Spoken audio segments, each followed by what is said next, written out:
హైదరాబాద్లో మరోసారి సర్కారు భూముల వేలానికి రంగం సిద్ధమవుతోందన్న వార్తలు చూసే ఉంటారు కదా మీరు. రంగారెడ్డి జిల్లా శేరిలింగంపల్లి మండలం కంచగచ్చిబౌలి ప్రాంతంలో సుమారు 400 ఎకరాల ప్రభుత్వ భూమిని వేలం వేయడానికి ప్రభుత్వం నడుం బిగించింది. అసలు విషయంలోకి వెళ్లే ముందు మొట్టమొదటి చెప్పుకోవాల్సింది ఏమిటంటే, ప్రభుత్వ భూములని మనం వేటినైతే అంటున్నామో అవి ప్రజల ఆస్తులు. ప్రభుత్వాలు ఆ ఆస్తులకు ట్రస్టీలు మాత్రమే. వాటిని పరిరక్షించడం ప్రభుత్వాల బాధ్యత. ఆ బాధ్యతను పక్కన పెట్టి ప్రభుత్వాలు వీలైనప్పుడల్లా భూములను విక్రయిస్తూ పోతున్నాయి. నిధులు అవసరం ఉన్నప్పుడు లేనప్పుడు కూడా ఈ పని చేస్తున్నారు. ఇటీవల కాలంలో చోటు చేసుకుంటున్న ఒక పరిణామం మనందరికీ తెలిసిందే. ఏమిటి? మిగులు బడ్జెట్ రాష్ట్రాలు ఉచితాల కారణంగా, ఉచిత పంపకాల కారణంగా రుణగ్రస్తమైపోవడం. ఫలితంగా నిధుల సమీకరణ అవసరం అవుతుంది. నిధుల సమీకరణ కోసం దిక్కులు చూస్తున్నారు. దానికోసం భూములను విక్రయించడం పరిపాటిగా మారింది. ఈ నిర్వాకాల కారణంగా రేపు పొద్దున స్టేట్ అవసరాల కోసం భూములు కావాలంటే ఉండవు. నిధుల అవసరాలతో నిమిత్తం లేకుండా కూడా విక్రయిస్తున్నారు. తెలంగాణ శాసనసభ ఎన్నికలకు ముందు బీఆర్ఎస్ ప్రభుత్వం కోకాపేటలో ఎకరం 100 కోట్ల రూపాయల చొప్పున 2 ఎకరాలు విక్రయించింది. ఇప్పుడు కాంగ్రెస్ ప్రభుత్వం ఏకంగా 400 ఎకరాలు విక్రయించడానికి సిద్ధపడుతున్నది. కోకాపేట ప్రాంతంలో ఈ 2 ఎకరాల భూమి కొన్నది ఆనాటి ముఖ్యమంత్రి కేసీఆర్కి సన్నిహితులైన వారు. ఆ సన్నిహితులకు, మరో బడా రియల్టర్కు ఆ ప్రాంతంలో ముందే చాలా భూములు ఉన్నాయి. అక్కడ ఎకరం 100 కోట్లకు పోతే, 100 కోట్ల రూపాయలకి ఎకరం ధర పలిగితే ఆ ప్రాంతంలో చుట్టుపక్కల భూములకు కూడా ధరలు వస్తాయి కదా సహజంగా. అలాగే వచ్చాయి. భూములు ఉన్నవారు పెద్ద ఎత్తున లాభించారు. ఇప్పుడు అమ్మబోయే 400 ఎకరాల భూమి ధర కనీసం 70-80 కోట్ల రూపాయల వరకు ఎకరానికి పలుకుతుందని అంటున్నారు. కేసీఆర్ ప్రభుత్వం కోకాపేట భూములు విక్రయించినప్పుడు తమ ఏలుబడిలో తెలంగాణ, ప్రత్యేకించి హైదరాబాద్ రాజధాని నగరం వెలిగిపోతుందని చెప్పుకునేందుకు ప్రయత్నించారు. ఆ ఇమేజ్ ఇప్పుడు రేవంత్ రెడ్డి ప్రభుత్వం మొన్న ఎన్నికల్లో రాగానే రియల్ ఎస్టేట్ పడిపోయిందన్న వాదును పూర్వపక్షం చేసేందుకు ఆ 400 ఎకరాల భూమి వేలం ద్వారా ప్రయత్నిస్తారు. ఎవరి ఉద్దేశాలు, ఎవరి మోటివ్ వారికి ఉంది. ఎవరి మోటివ్ ఎవరికి ఏదైనా సరే నెట్ రిజల్ట్ ఏమిటంటే సర్కారు భూములు ప్రైవేటు పరం అవుతాయి. రాజధాని నగరం ప్రాంతంలో భూముల ధరలకు రెక్కలు వస్తాయి.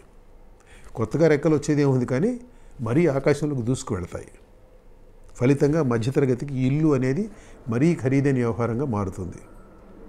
ప్రభుత్వాలు ఇలా సర్కారు భూములకు ఎక్కడ లేని ధరలు పలికేట్లు ఉద్దేశపూర్వకంగా వ్యవహరించడం గరిష్టంగా అక్రమం, కనిష్టంగా అనైతికం. ప్రభుత్వ భూమికి వేలంలో మంచి ధర వచ్చేట్లు చేయడం ప్రభుత్వం చేతిలో పని కదా. అది అక్కడితో ఆగదు. కృత్రిమంగా పలికించిన ధర చుట్టుపక్కల భూములకు అంటుకుంటుంది. ఫలితంగా ప్రైవేటు భూముల్లో రియల్ ఎస్టేట్ ధరలు పెరుగుతాయి. ఉదాహరణకు కోకాపేట భూముల వేలం అనంతరం దాని ప్రభావం ఆ చుట్టుపక్కల భూముల ధరలపైనే కాకుండా కాస్త దూరంగా ఉన్న భూములపై కూడా పడింది. ఇవాళ మోకిల ప్రాంతంలో ఎకరం భూమి ధర 40-50 కోట్ల రూపాయల వరకు పలుకుతుంది. ఎక్కడో ఆదిపట్ల దగ్గర అపార్ట్మెంట్ ధర చదరపు అడుగు 7,000 రూపాయల వరకు నడుస్తుంది. కోకాపేట, పుప్పాలగూడ, మణికొండ, నార్సింగి ఈ చుట్టుపక్కల ప్రాంతాల్లో ఎక్కడా కూడా అపార్ట్మెంట్ యూనిట్ ధర చదరపు అడుగు 10,000కు తక్కువ లేదు. ఒక చిన్న అపార్ట్మెంట్ కొనాలంటే 2-3 కోట్లు పెట్టగలగాలి. కొంచెం విలాసవంతంగా ఉండాలంటే 4-5 కోట్లు పెట్టాలి. మధ్యతరగతి వారిలో ఎందరికీ ఆ స్తోమత ఉంటుంది? హైదరాబాద్ నగరంలో మధ్యతరగతి చోటు లేనట్టు తయారైంది. చోటు అక్కర్లేదనుకుంటున్నట్టు తయారైంది. రేపు 70-80 కోట్ల రూపాయలకు ధర పెట్టి కంచిపచ్చిబౌలిలో భూమి కొనే రియల్టర్ అక్కడ ఎన్ని అంతస్తులు లేపుతాడు? ఎంత హై రైజ్ బిల్డింగ్ కడతాడు? ఎంత ధరకు విక్రయిస్తాడు?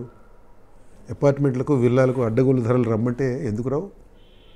నిజానికి ఇక్కడ కట్టడం ధర నిర్ణయించేది భూమి ధర ఒక్కటే కాదు, దాని చుట్టూ ఆవరించుకున్న హైప్ కూడా. ప్రభుత్వాల నిర్వాహకం కారణంగానే ఈ హైప్ క్రియేట్ అవుతున్నది. దేశంలో పెద్ద ఎత్తున నల్లధనం తయారయ్యేది మొదట రియల్ ఎస్టేట్లోనే అని అందరికీ తెలుసు. ప్రభుత్వాలు నడిపే వారి సహాయ సహకారాలు లేకుండా అది సాధ్యం కాదు కదా. డబ్బు జనరేట్ అయ్యే ఈ వలయం ఏదైతే ఉందో ఆ వలయం పెట్టుబడి పెట్టే రియల్టర్ దగ్గర మొదలవుతుంది. ఎండ్ యూజర్ అంటే ఇల్లు కొనుక్కునే పౌరుడి దగ్గర అంతం అవుతుంది. మధ్యలో ప్రభుత్వ పెద్దలు, అవసరమైన అనుమతులు ఇచ్చే ప్రభుత్వ యంత్రాంగం ఉంటారు. రూపాయికి రావాల్సిన దాన్ని 4 రూపాయలు పెట్టి కొనుగోలు చేయడం ద్వారా పౌరుడు ఈ వలయంలోని మిగతా వారికి డబ్బు ముట్టజెబుతాడు, పంచుతాడు. ఆ అదనపు ధర పెట్టి కొనుగోలు చేయక తప్పని పరిస్థితి కల్పించడానికి దోహదపడినందుకు అధికారంలో ఉన్నవారు లాభిస్తారు. పెట్టుబడి పెట్టి వలయాన్ని పౌరుడి వరకు తీసుకువెళ్ళినందుకు రియల్టర్ లాభిస్తాడు. పెట్టుబడి పెట్టినందుకు, కష్టపడినందుకు రియల్టర్ తప్పక లాభించాల్సిందే, ఏమాత్రం తప్పు లేదు. కానీ రూపాయి రావాల్సిన చోట 4 వస్తాయి.